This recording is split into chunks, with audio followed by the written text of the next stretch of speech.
Ilalagay ko na itong handlebar, swak siya dito sa T-post ng V1. Ayan. Kung napanood niyo yung last video ko mga guys, pinakita ko dun kung paano ko kinomvert ang Aerox version 1 ko sa Aerox version 3. Kaya dito sa video, naka version 3 na siya. Check niyo na lang yung link ng video sa description mga guys. Next, itong handbell bar cover.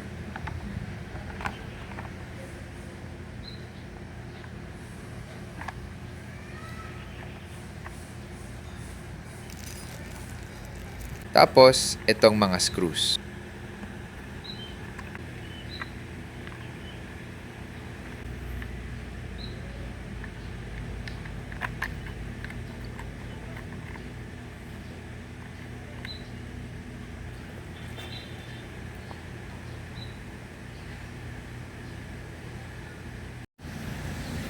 Sorry, di ko na naipakita kung paano ko install yung mga brake master, mga switch at speedometer. Pero madali lang naman sila at basic lang.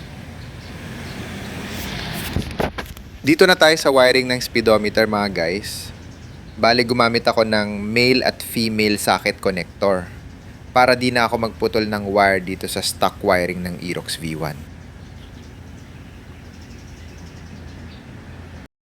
So ito guys, yung pin out or wiring diagram ng speedometer ng version 1. Ito naman yung pin out or wiring diagram ng speedometer ng version 3. Ipag-connect lang ang mga wire base sa kanilang label. Halimbawa, i-connect ang positive ng V1 sa positive ng V3, negative ng V1 sa negative ng V3. Bale yung menu wire lang ang mag-iiba. E-connect naman siya sa wire ng menu button sa may left handlebar switch.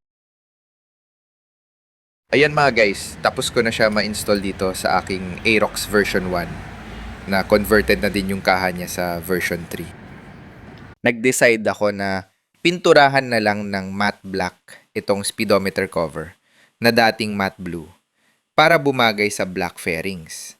Tapos, nilagyan ko na rin ng Yamaha emblem. Pakita ko ngayon yung outcome ng aking conversion.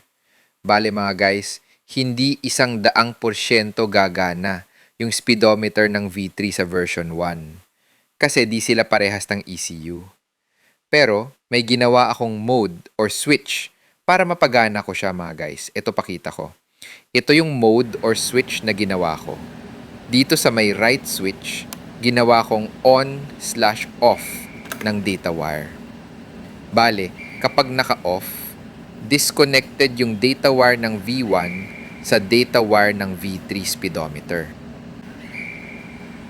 Kapag disconnected yung data wire, lilitaw ang error 1 mga guys.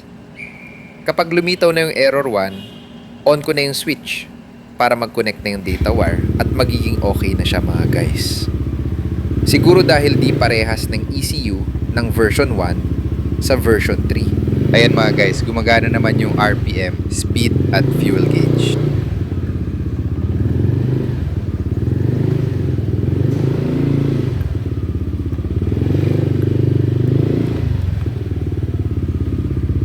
Kung basic data lang naman ang mga gustong tignan like RPM, speed, fuel gauge, trip, average fuel consumption, voltmeter, VVA at turn signal indicator ay makikita sila.